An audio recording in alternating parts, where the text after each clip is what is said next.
Boa noite a todos. Gostaria de convidar os irmãos a abrirem vossas Bíblias. No livro de Jó, capítulo número 38.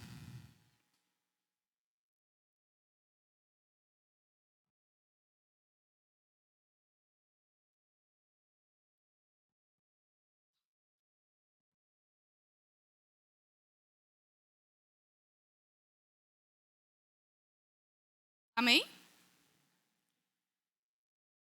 Esta noite,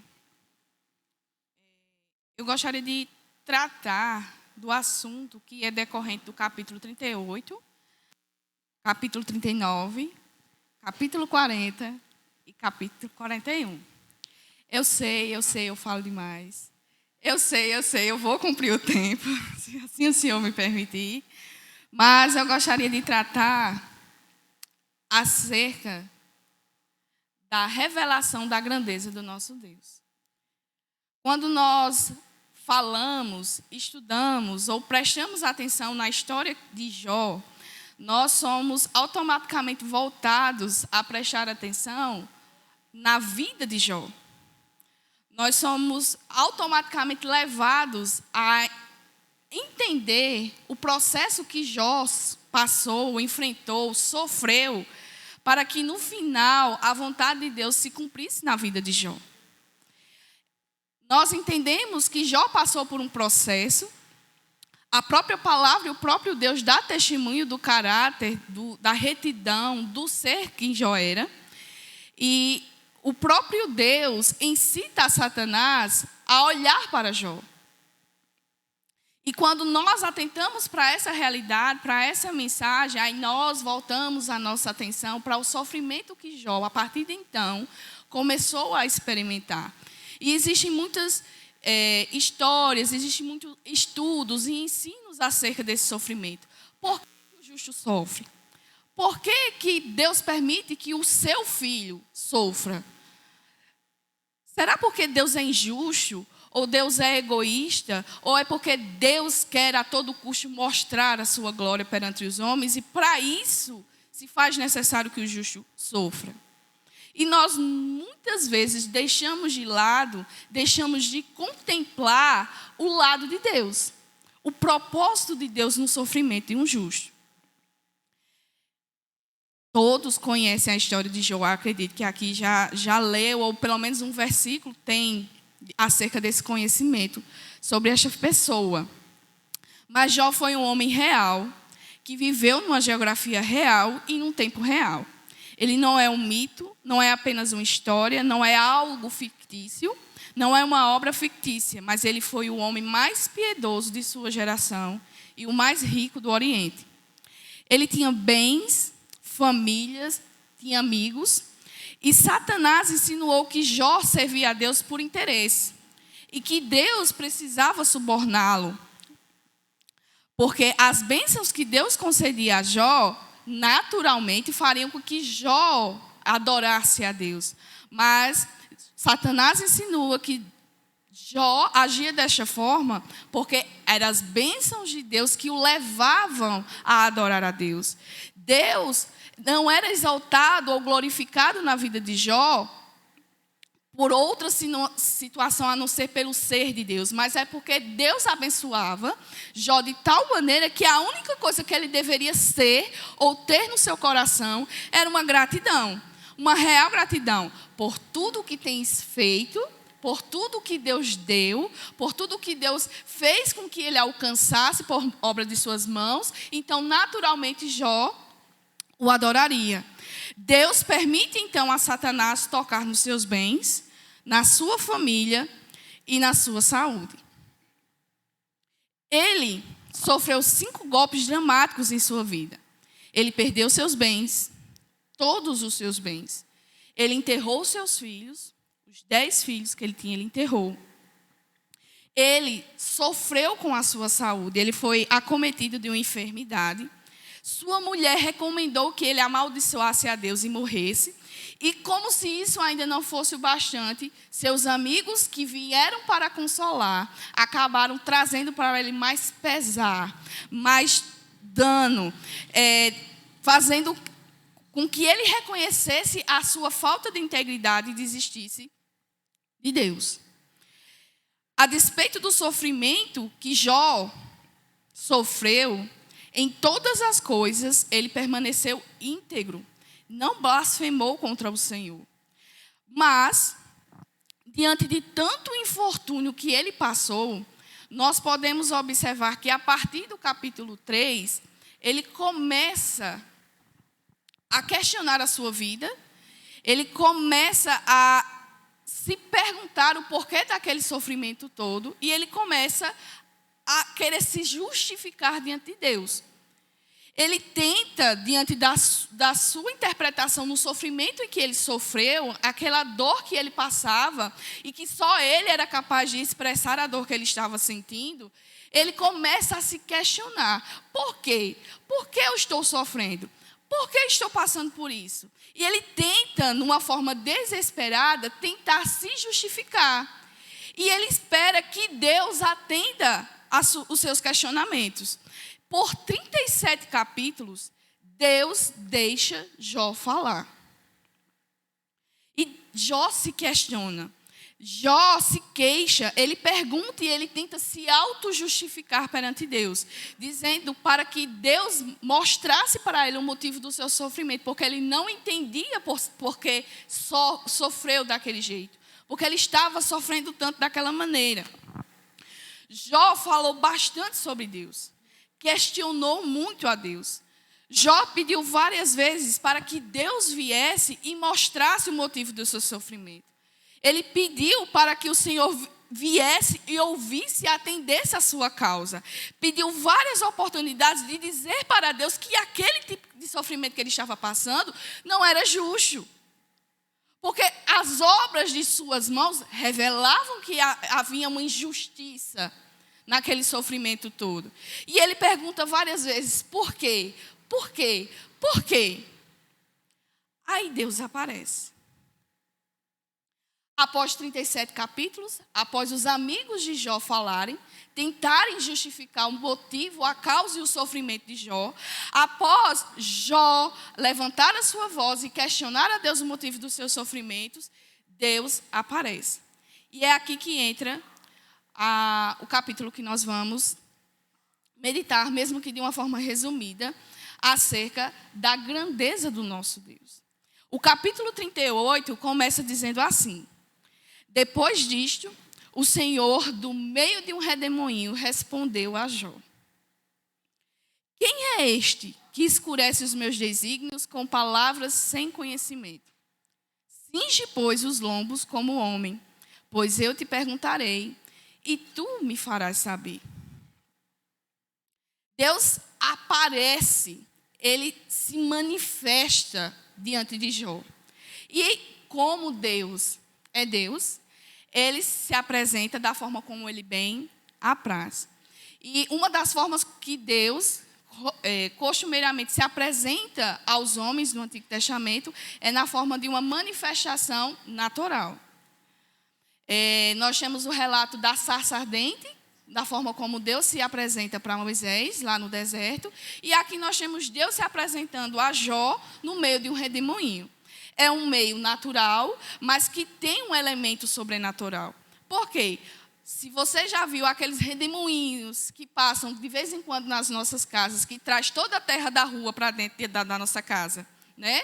É aquele vento forte, impetuoso, mas é aquele vento forte que passa. Ele não fica, ele não permanece. Mas esse redemoinho não. Ele é um redemoinho, mas ele fala. Ele fala, e é no meio dessa ação sobrenatural, de uma maneira sobrenatural, que Deus responde. Na verdade, Deus não responde. Porque Deus, quando se apresenta a Jó, ele não vai e ele não tem um propósito de responder nenhum dos seus questionamentos. Vimos que durante 37 capítulos, os seus amigos e Jó falam. Mas a partir desse capítulo 38 até o capítulo 41, Deus vai falar diretamente a Jó, mas em nenhum momento ele responde a alguns dos seus questionamentos. Deus se revela a Jó não para mostrar o motivo do seu sofrimento, não para acalentar a Jó.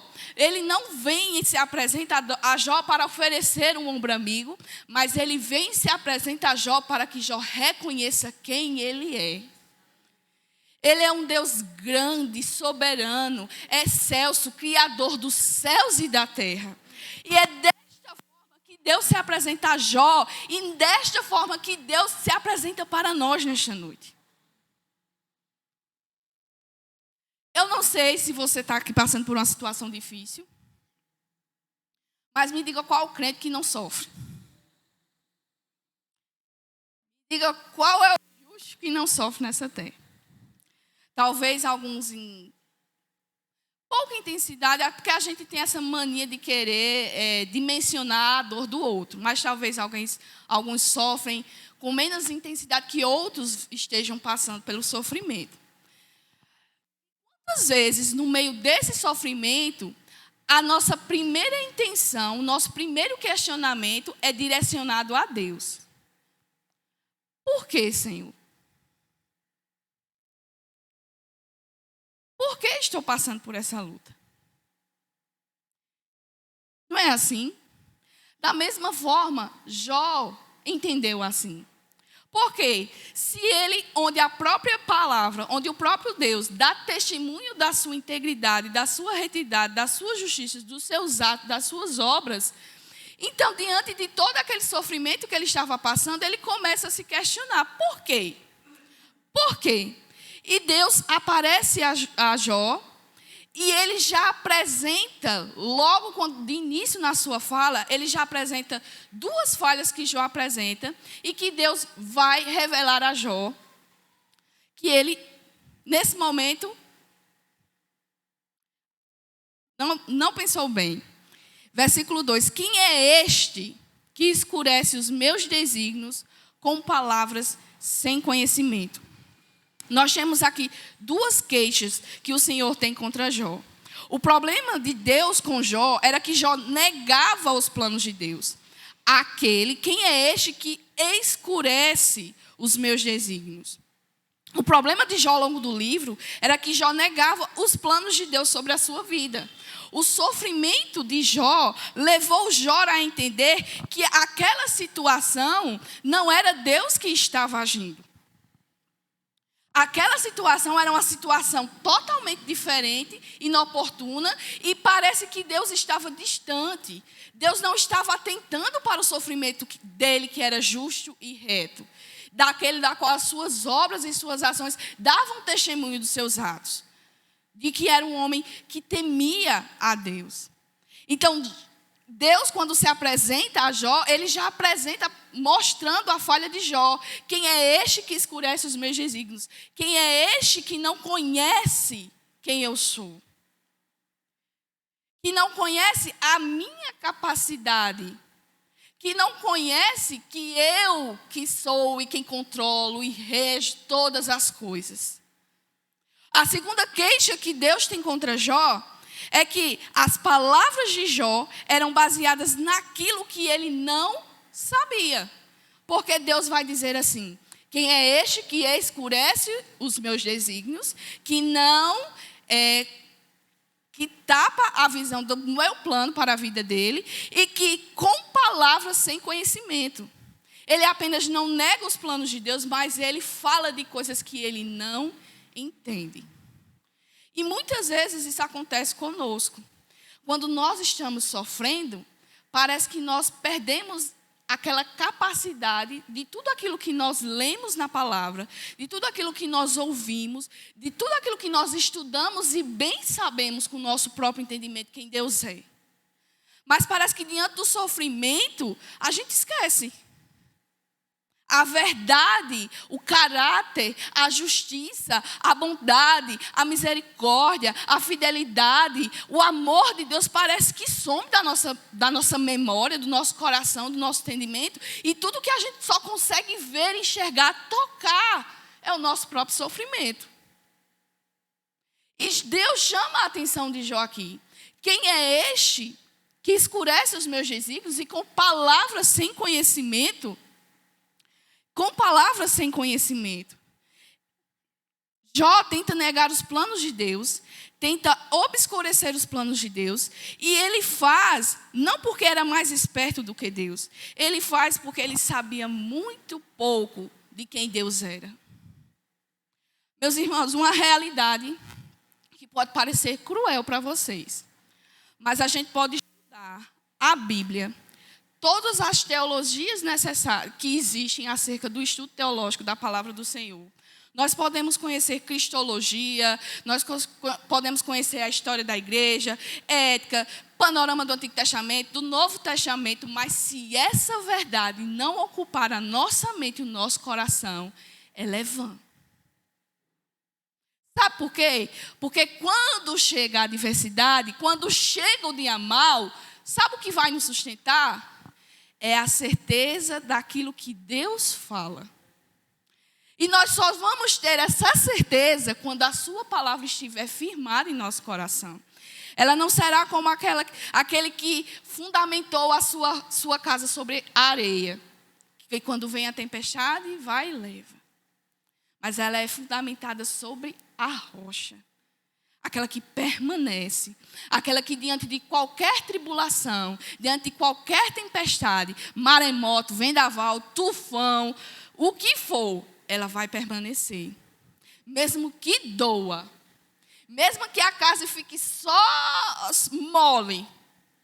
Mas ele permanece. Ele fica. Então, quando Deus chama Jó, se apresenta a Jó, ele já apresenta as duas falhas que Jó teve durante esse processo que ele passou. Quem é este que escurece os meus desígnios e com palavras sem conhecimento? Não podemos permitir que a nossa ignorância em determinados momentos nos leve à desconfiança. A ignorância, a falta de conhecimento, a falta de certeza que nós temos, deveria nos levar à fé. É a certeza de coisas que a gente não vê na prova daquilo que estamos esperando. Jó, no seu sofrimento, obscureceu os planos de Deus, porque ele não conhecia verdadeiramente. É como a própria declaração dele, no capítulo 42. Depois de Deus se revelar, depois de Deus se manifestar a ele e mostrar quem ele é, Jó então vai conhecer que tudo aquilo que ele falou sem ter conhecimento. Mas que a partir da revelação de quem Deus é, ele pôde contemplar que Deus é um Deus vivo. Deus é um Deus que se revela. Deus é um Deus que está presente em toda e qualquer situação, em todo e qualquer momento.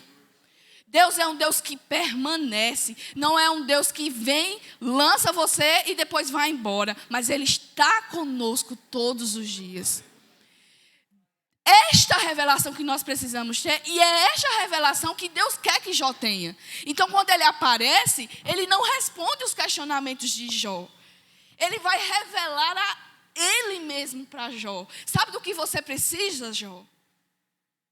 Para que você passe por esse sofrimento, da mesma maneira como você começou, você precisa de mim. Você precisa me conhecer. Você não precisa ter um relacionamento comigo apenas daquilo que os outros falavam, daquilo que você ouviu dos seus pais, dos seus avós, da tradição. Você precisa ter um relacionamento íntimo e sincero comigo. E isso só vai ser possível quando eu me revelar a você. E quando você me buscar. Porque Deus está falando conosco. Deus está se apresentando a nós, se revelando a nós. Não vem me dizer que você não conhece Deus. Não vem me dizer que você não conhece a grandeza, a soberania, os atributos de Deus. Deus tem se revelado a você. E louvado seja o nome do Senhor por esta realidade. Porque diante da grandeza de quem Deus é, nós não merecemos nada. Nada. prova que diante do nosso sofrimento, a gente vai questionar a Deus. E o que seria correto para nós é, em vez de por que, Senhor? Mas, Senhor, me ajude a te ver neste processo. Me ajude a olhar para ti e permanecer firme. Não permita, Senhor, que as ondas das adversidades, que o mundo tente me tirar da tua presença. Mas revela-me, Senhor, o que o Senhor quer de mim neste momento. Revela-me, Senhor, o que o Senhor quer que eu aprenda com esta situação. Se é para que eu tenha mais fé, usa-me, Senhor. Se é para que eu venha a reconhecer a tua glória, eis-me aqui, ó Pai. Então, diante do sofrimento, o conhecimento, a sabedoria, a revelação de Deus nos leva a tomar direções diferentes daquilo que os outros tomam. O nosso sofrimento, ele não pode tirar o nosso entendimento de quem Deus é. E ele vai e chama Jó para o embate. Desses capítulos 38 ao 41, Deus chama Jó para 2 embates. E aqui no capítulo 38, ele chama para o primeiro. E o mais interessante nessa história, nessa situação toda, é que Deus não chama Jó para o embate no intuito de humilhá-lo, de destruí-lo, mediante ao seu sofrimento. Mas Deus chama Jó para o embate para que ele reconheça a sua pequenez e a grandeza de quem ele é. Porque muitas vezes nós queremos colocar as nossas ações e nos justificar diante de Deus. Nós queremos que as nossas ações, elas sejam o papel principal. Né? Eu faço, eu tenho, eu dou o dízimo, eu ajudo na igreja, eu oferto, quando tem alguma coisa, uma cantina, eu faço. Quando precisam na escolinha, eu ajudo. Em qualquer momento, eu faço. Mas Deus não está preocupado com as suas ações. Deus está preocupado com a motivação que leva às suas ações. Porque não adianta você fazer se o seu propósito não é agradá-lo primeiro. Não adianta você fazer se você não tem o propósito e o desejo de glorificar o nome do seu Deus. E isso só se torna uma realidade quando nós compreendemos quem Deus é, o que Deus fez, por que nós estamos aqui. Aí sim, tudo isso ganha um propósito. Glorificar o nome do nosso Deus. Cinge, pois, os lombos como homem, pois eu te perguntarei, e tu me farás saber. Onde estava tu quando eu lançava os fundamentos da terra? Diz-me se tem entendimento. Quem lhe pôs as medidas, se é que os sabe? Ou quem estendeu sobre ela o cordel? Sobre que estão fundadas as suas bases? Ou quem lhe assentou a pedra angular, quando as estrelas da alva, juntas, alegremente cantavam e rejubilavam com todos os filhos de Deus? Ou quem encerrou o mar com portas, quando irrompeu da mar, ou quando lhe pus as nuvens por vestidura e a escuridão por fraldas? Quando eu lhe tracei limites e lhe pus ferrolhos e portas e disse, até aqui virás e não mais adiante, e aqui se quebrará o orgulho das tuas ondas. Acaso, desde que começaram os teus dias, deste ordem à madrugada, ou fizeste a alva saber o seu lugar, para que se apegasse às olas da terra e desta fossem os perversos sacudidos? A terra se modela como barro debaixo do selo, e tudo se apresenta como vestidos. Dos perversos se desvia a sua luz, e o braço levanta para ferir, se quebranta. Acaso entraste nos mananciais do mar, ou percorreste o mais profundo do abismo? Porventura te foram reveladas as portas da morte, ou viste essas portas da região tenebrosa? Tens ideia nítida da largura da terra? Dize-me se o sabes. Deus chama Jó para o embate, para o combate. Você quer saber o motivo do seu sofrimento? Primeiro me responda algumas coisas. Deus vai e inverte o jogo. Vamos lá, você quer saber o motivo do seu sofrimento? Primeiro eu quero que você me responda as seguintes questões. Quando é que você estava quando foram lançados os fundamentos da terra? Onde é que você estava quando foram lançados os firmamentos nos céus? Onde tu estava, Jó, quando eu disse às águas, aos oceanos, até aqui você virá. Depois disso, você não terá mais autoridade para passar. Me responde, Jó. Onde é que você estava? Onde é que você estava, Jó? Para que eu pusesse as nuvens no céu. Me responde, Jó, qual a medida da terra? Você sabe? Me responde se você o sabe. Meus irmãos, se eu fosse chamada para um embate como esse, quando Deus se apresentasse no redemoinho, eu já caía por ali mesmo. Eu não tenho estrutura nenhuma. Digo para vergonha minha mesmo, eu não tenho estrutura nenhuma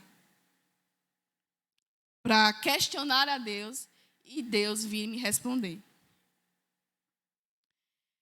E é diante dessa revelação que Deus faz a Jó, e que Deus nos chama a atenção também, é para mostrar, eu disse que iria, mas eu sei, eu falo demais, e eu não gostaria de passar mais do que é o tempo estimado para a ministração. Mas, se você puder, faça em casa. Leia do capítulo 38 até o capítulo 41. Somente a fala do Senhor. Somente há questões que o Senhor levanta para Jó. Mas como eu disse e repito mais uma vez, o intuito desse questionamento, Deus não faz para humilhar a Jó. Mas Deus faz para se revelar e para que Jó reconheça quem Deus é. A palavra de Deus nos afirma veementemente que Deus foi que criou todas as coisas. Deus aqui, quando se apresenta para Jó, mostrando o seu caráter, a sua grandeza e a sua soberania, ele se apresenta mostrando que ele é o Criador de todas as coisas. Ele é o Criador tanto da terra que nós vemos, como do universo ao qual nós não temos nem sequer uma gota do conhecimento da realidade do que o universo é. O homem tenta, por todas as formas, tenta conhecer, desbravar, tenta, na capacidade que Deus deu a ele, conhecer e acha que ele tem todo o entendimento acerca da terra, acerca da água, como a chuva se forma e cai, como a geada se forma e cai, ou como os astros estão estabelecidos firmemente no céu, como a terra gira em torno dela mesma e como a terra gira em torno do sol. Os homens acreditam, estudam. A gente tem doutores, PhDs, congressos, seminários de pessoas que se dispõem a estudar o universo e aquilo que é revelado para eles é uma gota do que o universo é. É apenas aquilo que Deus permitiu que o homem conhecesse acerca da sua criação. Meus irmãos, nós mesmos, nós somos uma incógnita. Me diga como é que do barro nós somos compostos por células microscópicas que juntas, ela tem o seu papel e desempenha tudo aquilo que Deus determinou para ela. Se você tivesse a oportunidade de conhecer as células do ser humano, você fica maravilhado. Eu sou formada em farmácia. E nós estudamos isso. Eu fiquei deslumbrada quando eu fui fazer a análise de cocô de gente. Porque minúsculas, olha, você tem que ver em microscópio para você ver aquilo que pode causar doença no ser humano. Você tem que ter acesso ao microscópio para você entender aquilo que está causando certa doença no ser humano. Quando estuda a homeostasia, o funcionamento do corpo, você fica maravilhado e você compreende que é Deus, irmãos. É Deus que se revela, é Deus que se mostra, é Deus criador de todas as coisas. E quem sou eu para questionar a obra de Deus na minha vida? Se é necessário que eu sofra, eu sofrerei para que o nome do meu Senhor seja glorificado, para posso, no final, dizer, louvado seja o nome do Senhor. Antes, eu te conhecia de ouvir falar, mas hoje os meus olhos te veem. Eu contemplo a grandiosidade, a sabedoria sabedoria, a ciência, o poder, a estrutura daquilo que Deus criou apenas com a sua palavra. Apenas com o poder da sua palavra. Meus irmãos, o máximo que eu consigo fazer é um bonequinho de argila. E fica feio.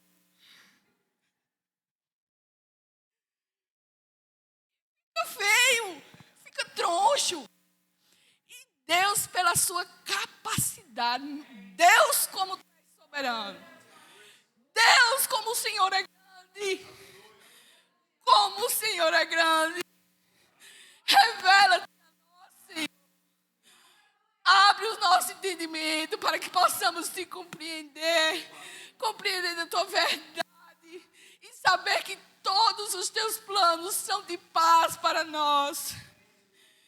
Que não importa o sofrimento que venhamos passar, mas que possamos, Senhor, declarar que apesar do que passamos, possamos passar por tempestades, apesar dos pesares, o meu Deus vive, o meu Redentor vive, e Ele não me deixa só. Eu não estou só, porque meu Deus, Criador de todas as coisas, que pelo poder da sua palavra, mantém todas as coisas coesas. Nada foge do controle do Senhor. Nada. Nada. A gente acha que a gente tem um controle sobre todas as coisas. A gente acha que até na eleição a gente tem poder de alguma coisa. Mas é o nosso Deus soberano, Rei dos reis e Senhor dos senhores, que controla toda a história. Ela não está alheia, ela não está solta. Ela é regada, regida, direcionada pelo nosso Deus. É esta a revelação que nós precisamos ter. É essa certeza que nós precisamos ter. O nosso Senhor, o nosso Deus, Ele é grande, Ele é soberano. Criador, Ele é Rei, Ele é Senhor dos senhores, Ele é o meu Pai, Ele é o seu Pai. É este a quem nós servimos, é a este que nós adoramos, é a este que nós precisamos colocar a nossa confiança. Quando olhamos para o homem, nós caímos, nós desistimos, porque o homem é falho, o homem ele é pecador. Mas quando estamos com os nossos olhos voltados e direcionados para o nosso Deus, nós só podemos nos encher de confiança, de segurança e saber que Ele é fiel para cumprir tudo o que Ele prometeu. Meus amados, não falei metade do que era para falar aqui. 9 folhas. 9 folhas aqui. Se alguém quiser depois para estudar em casa, eu disponibilizo sem problema nenhum. Mas o nosso Deus vive. Ele reina. E Ele quer do seu povo confiança. Ele quer do seu povo confiança. Eu gostaria de concluir. Fiquei rouca agora de vez, né? Gostaria de concluir dando um pequeno testemunho. Não é novidade para ninguém que eu tenho passado por algumas situações difíceis. Também não é novidade para ninguém o quanto Deus tem me ensinado mediante essas situações. E um especial, Deus foi muito misericordioso para comigo. No início das campanhas de oração, quando começou, acredito que foi em setembro, não lembro muito bem. Mas os primeiros alvos de oração eram para a salvação de algumas pessoas. E uma dessas pessoas é meu irmão. O nome dele é João Pedro. Ele não conhece ao Senhor. Ele tem uma vida totalmente troncha, como alguém que realmente vive sem o Senhor. Ele não tem uma vida direcionada, não tem. E a gente tem orado muito para que Deus tenha misericórdia da sua vida. E teve essa campanha de oração, oramos um mês. E logo 2 semanas após a campanha de oração mensal, aconteceu uma coisa e ele saiu de casa, voltou para a vida que ele tinha antes. E isso, querendo ou não, pesou muito no coração da nossa casa, da nossa família, da minha mãe, do meu pai, das minhas irmãs. Porque a gente tinha orado tanto.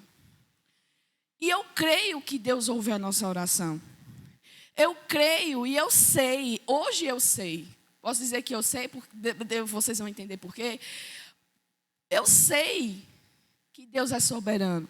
E o fato dele ter voltado não significa que a guerra foi perdida. Significa que Deus trabalha de forma como nós não imaginamos. Um problema que nós temos é que nós queremos em todas as coisas racionalizar a vontade de Deus.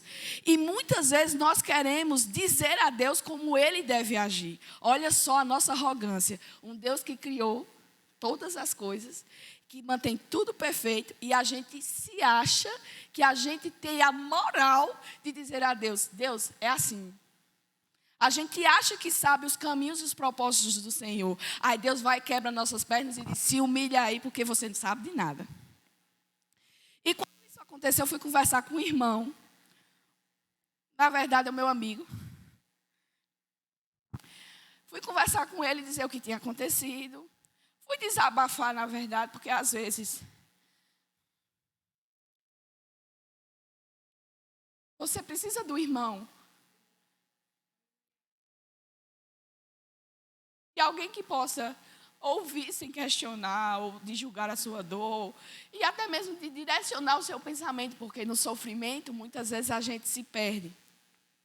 E eu fui conversar com ele, e eu fui dizer que isso, que eu não acreditava que isso foi uma falha, ou que Deus não ouviu as nossas orações, mas que Deus havia me feito ver que o trabalhar dele é diferente do nosso. E isso foi uma lição para mim, Aí eu fui dizer, seria tão bom, como seria bom, se Deus pelo menos respondesse se vai salvar ou se não vai salvar. Porque se Deus disser que vai salvar, aí a gente ora, glorifica a Deus e descansa. Não é assim? Eu vou saber que no final tudo vai dar certo, então louvado seja o nome do Senhor e eu vou descansar. Se Deus disser que não vai salvar, aí a gente vai lamentar, vai chorar, mas vai compreender que é a vontade de Deus. E que seja feita e se cumpra a vontade de Deus. Aí o irmão falou, orientou. No final, eu saí, subi a rampa, minha filha estava me esperando lá de fora, subi a rampa. Meus irmãos, vocês já ouviram a voz de Deus? Talvez você tenha ouvido da forma como Deus falou a Jó, no meio de um redemoinho. Ou talvez você já tenha ouvido a voz de Deus, uma voz mansa e suave. Deus teve misericórdia da minha alma e falou comigo de uma forma mansa e suave. Enquanto eu subia a rampa, a resposta que eu queria, o Senhor me deu. Ele não disse se ia salvar ou não. Ele só bradou. Eu não sei explicar a vocês, eu só quero que vocês orem e peçam para que Deus se revele a vocês, se mostrem a vocês e que vocês tenham um relacionamento íntimo para compreender e entender a vontade de Deus. Não sei lhe dizer, mas foi uma certeza tão grande que invadiu meu coração, minha mente, e eu senti uma paz tão grande que não tem como não ser Deus. Veio assim na minha mente, de uma forma tão clara e nítida. Ele diz assim, eu só quero que você confie em mim. Meus irmãos, pode salvar, pode não salvar, eu sei em quem tenho crido. Deus teve misericórdia de mim, da minha casa. Porque não é só para mim que ele falou. É um ensinamento que Deus quer para a nossa casa. E eu tenho confiado. É difícil, não vou dizer a você, a partir de então minha vida mudou. Não. Mudou, não, deixa eu refrazer. Minha vida mudou. Por quê? Porque vem o que vier a acontecer, eu sei que é a vontade de Deus se cumprindo. Eu sei que o meu Redentor vive e que por fim se levantará. Possa ser que eu não veja a salvação do meu irmão, mas eu sei que Deus é fiel para cumprir aquilo que Ele determinou para a vida dele. O que eu posso fazer, meus irmãos? Não, eu posso chorar, posso me descabelar. Isso não vai mudar em nada, porque Deus já tem determinado o que é melhor para a vida dele. O que eu posso fazer? Confiar no meu Deus. Nesse mesmo Deus que criou, que me formou, que sustém, que me mantém, mesmo capenga, mas me mantém, mas Ele me mantém.